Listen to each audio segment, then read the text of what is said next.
You want piece और war? आपको शांति चाहिए या युद्ध लड़ना है? ये वो हमारे कंट्री वाला शांति या युद्ध लड़ने की बात नहीं हो रही। हमारे लाइफ में हम कैसे रिएक्ट करें, हम कैसे रहें, वहाँ पे आप क्वेश्चन कीजिए कि आपको शांति चाहिए या लड़ाई झगड़ा चाहिए। शांति। अब शांति वाला आदमी कैसा होता है आपको मालूम है क्या?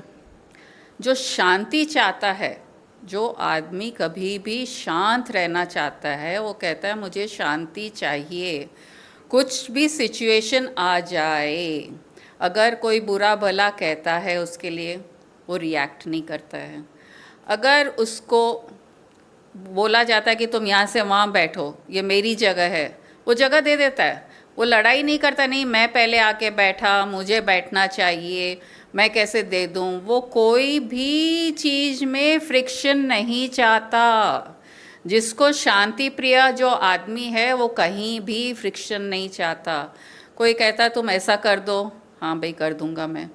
अरे तुम्हारी क्या कोई अस्तित्व ही नहीं है क्या ये शांत पर्सन की, कि जो बोले जैसा बोले तुम एक्सेप्ट करते जाओ? बोलते मुझे शांति प्रिय है, इसके अलावा मुझे कुछ नहीं सूझता है। मैं क्यों झगड़ा करूं, मैं क्यों कोई से बिना मतलब के ऊपर नीचे की बातें करूं, फिर मैं डिस्टर्ब हूं। मुझे हर कोई से रिलेशनशिप अच्छा रखना है, झुकना पड़े तो झुक जाऊं, लेकिन शांति ही मेरा लक्ष्य है और शांति ही चाहिए और कुछ नहीं चाहिए। और जो युद्ध चाहता है मनुष्य, वो तो यहाँ दुनिया में बहुत मिल जाते हैं। जहाँ देखे वो तो तैयार हैं गन के साथ, शब्दों के साथ, एक्शंस के साथ, फायरिंग। ऐसा फायर करते हैं, अरे हम कुछ बोलने जा रहे हैं, अरे तू कैसा ऐसा बोल दिया, ये क्यों बोल दिया, ऐसा क्यों करा। अरे बेचारा मुंह से दो शब्द नहीं निकाला, हमारा वॉर शुरू हो गया उसके साथ। हर जगह वॉर आदत सी पड़ गई है। कोई चीज़ को एक्सेप्ट ही नहीं करना, बस कुछ ना कुछ ताने मारना, कुछ गलत दिखाना। हर एक्शन में वॉर, जेलसी में वॉर, ग्रीड में वॉर, वॉर के अलावा और कुछ दिखता ही नहीं है। ये युद्ध सिर्फ शारीरिक नहीं है, सिर्फ वाचिक भी नहीं है, मन में भी चलता है। वो सोचता रहता है कि अब मैं क्या करूं, उसको कैसे नुकसान पहुंचाऊं, मैं ऐसे कैसे करूं, मैं उसके साथ ऐसा क्यों करूं। और उधर वो शांति प्रिय आदमी सोचता है कुछ भी हो जाओ, मुझे तो शांति चाहिए। अरे जो भी जो करना है करने दो ना, मुझे शांति चाहिए। और यहाँ 24/7 ये युद्ध वाला आदमी जो युद्ध करने के लिए तैयार है, वो सोचता रहता है अब मेरा नेक्स्ट मूव क्या होना चाहिए, अब मेरे को क्या करना चाहिए, अब ये क्या करना है। माइंड में भी अशांत है, एक्शंस भी अशांति के हैं। तो शांत अशांत, शांति और युद्ध, जंग। और जंग ही लड़ रहा है अब तक मनुष्य, रोज दिन रात खुद से जंग लड़ रहा है मन में, लोगों के साथ। तो शांति कहाँ से आएगी? संत लोग जो होते हैं ना, वो शांति प्रिय होते हैं। संत और शांति साथ साथ जाते हैं, एक सिक्के के दो रूप हैं। संत जो एक पीसफुल दिखते हैं और पीछे सिर्फ शांति ही शांति बांटते हैं, उनके एक्शंस भी शांति के ही हैं। और शांति के एक्शंस कैसे होते हैं?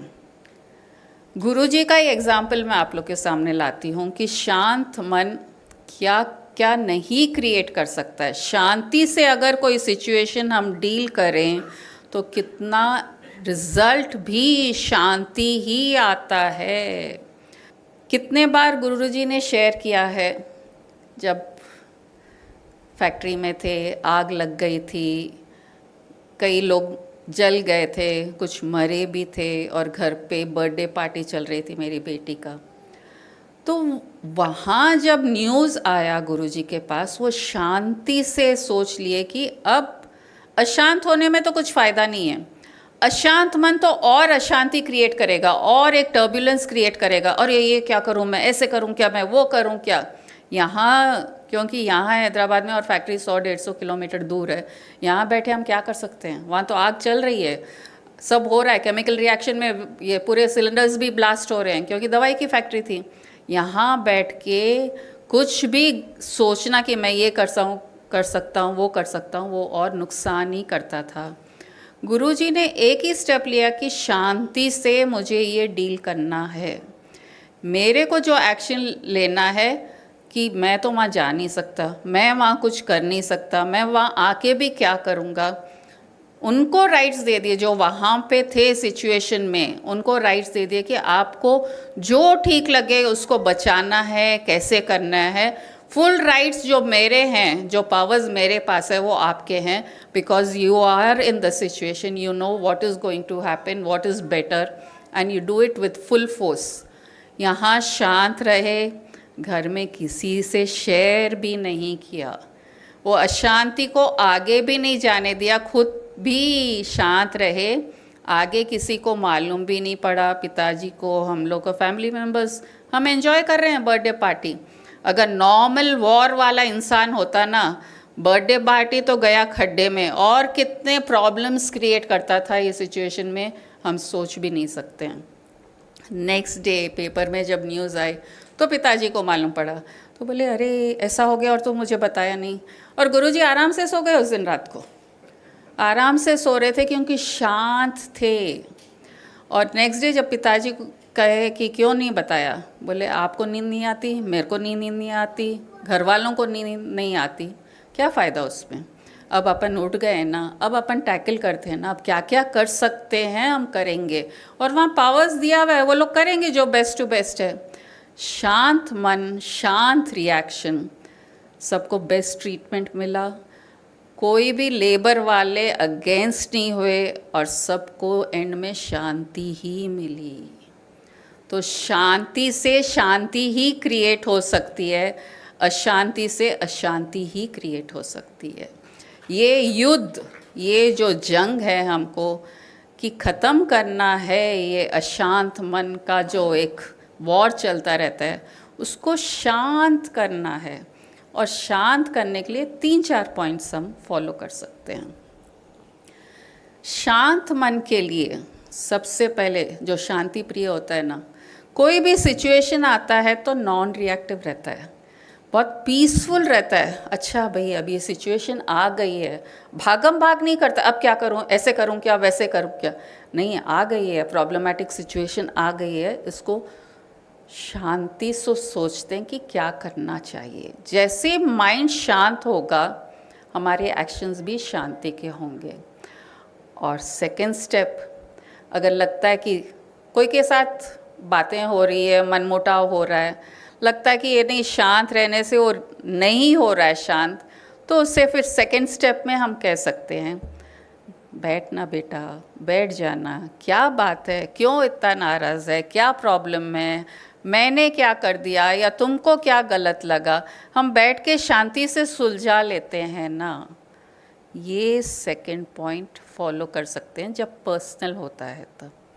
और वो बोलता है नहीं, और वो उसमें भी नहीं रुकता है और बुरा भला कहता रहता है, तब थर्ड स्टेप शांति का, एक्सेप्ट कर लो कि मेरी गलती है भाई।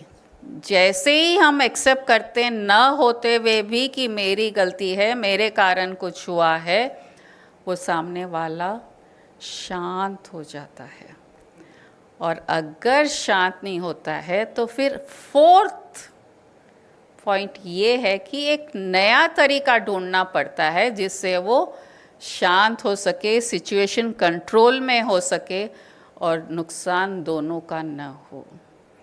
फोर्थ पॉइंट कृष्ण भगवान ने अपनाया, एक अलग तरीके से हमको वो दृश्य दिखाया है जब द्रौपदी का चीरहरण हो रहा था। चीरहरण हो रहा था और जब कृष्ण को बुलाया गया, द्रौपदी ने पुकारा कृष्ण कृष्ण, तो कृष्ण आए, दूर से दिखे, लेकिन सीन में नहीं आए। वो आ सकते थे, दुशासन का वध कर सकते थे क्योंकि गलत चीज़ कर रहा था वो, दुर्योधन को डांट सकते थे, मार सकते थे, नहीं, लेकिन उन्होंने क्या किया, एक नया एंगल ही दिया ना। अरे वो कपड़े का थान इतना बढ़ा दिया, ये कौन सोच सकता है कि ये भी एक सोल्यूशन हो सकता है क्या।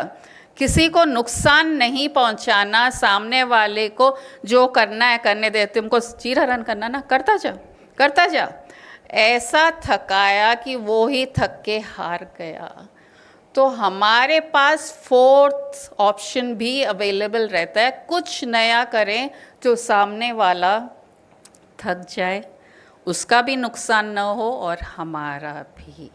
और कृष्ण भगवान हमको ये भी संदेश देते हैं, उनका बहुत अच्छा एक रूप दिखाया गया है कृष्ण अवतार में, कि वो कभी भी शांति प्रिय ही थे, हर कार्य में शांति से करना चाहते थे, कोई से लड़ना नहीं चाहते।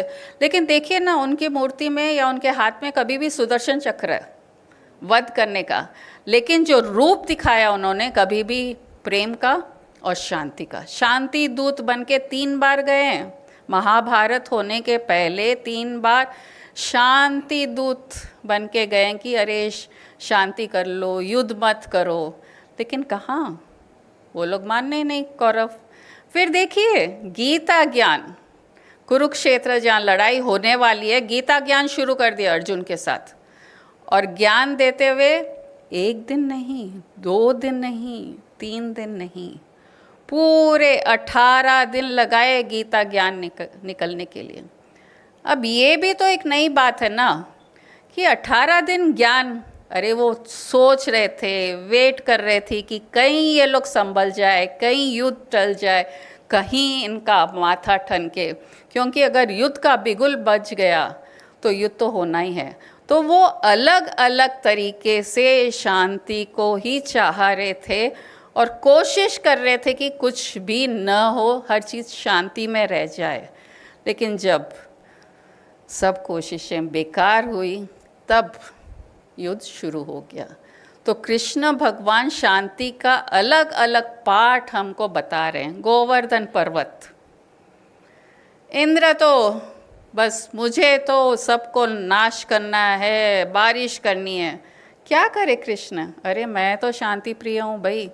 एक गोवर्धन पहाड़ को एक उंगली पे उठा लिया, सबको गांव वालों को बोल दिया आ जाओ इसके नीचे। अब इंद्र का तो प्रकोप हम लोग कुछ नहीं कर, हम उसको नाश भी नहीं करेंगे, उसको जो करना है करने दें। 7 दिन तक इंद्र बरसता रहा, फिर खुद ही थका। तो यहाँ ये ज्ञान मिल रहा है कि शांति से कुछ भी पा सकते हैं हम। युद्ध में सिर्फ नाश होता है, और वो नाश कहाँ तक? रावण गलत करा, गलत करके सीता को उठा के लेके गया, युद्ध भी करा, रावण को उस टाइम मारा गया, अब तक मार रहे हैं, अब तक जला रहे हैं। तो युद्ध का आंसर तो युद्ध चलता रहेगा, कभी ख़त्म होने वाला नहीं है। फैमिली फ्यूड्स भी देख रहे हैं ना। अरे परदादा का शुरू होया हुआ जंग अभी तक चल रहा है। क्यों भाई? वो ऐसा करा, वो ऐसा करा, और उसको अग्नि दे रहे हैं कि ये है ना, तुम इसके साथ बात नहीं करना, वो ऐसे है। अरे बेचारे अब के जो जनरेशन है बहुत अच्छे लोग हैं, लेकिन वो जो युद्ध की बीमारी अंदर डाली गई है ना, उनको शांति से नहीं रहने देती है। और शांति से नहीं रहने देती है युद्ध का, जो जंग का जो थॉट प्रोसेस है, सबको चपेट में ले लेता है, कोई नहीं बचता है और सब उसके अंदर झुलसते रहते हैं। और शांति सबको अच्छे से समेट लेती है, फैमिली हार्मनी लाती है, सबको खुशियाँ देती है, और एक बहुत अच्छा वाइब्रेशन आसपास छोड़ के जाती है। तो कभी भी हमको शांति का ही पाठ करना चाहिए, शांति के ही एक्शंस क्रिएट करना चाहिए, और खुद शांत रहेंगे तो शांति के साथ पेशेंस भी है, क्योंकि शांत रहेंगे तो पेशेंस चाहिए, अभी कभी उसका रिजल्ट नहीं आएगा। तो शांति और पेशेंस ये दोनों जब साथ में चलते हैं, शांति जंग से दूर भागती है और युद्ध शांति से दूर भागता है। तो ये ध्यान में रख लीजिए। और गुरु, संत और शांति, शिव पार्वती अर्धनारीश्वरी, संत हैं तो शांति भी है। बुद्ध भगवान राजकाज छोड़ के संन्यास ले लिए, मोक्ष प्राप्त कर लिए, और उसके बाद उन्होंने जो शांति का पाठ हमको दिखाया है, कोई उनको राज्य में जगह नहीं दे रहा है, कोई उनको बुरा भला कह रहा है, तो भी सब सहन करके वो बुद्धि रह गए, शांत रह गए। महावीर भगवान भी शांति के मूर्त थे, स्वामी जी भी शांति के मूर्त, और अब ये गुरु जी भी शांति के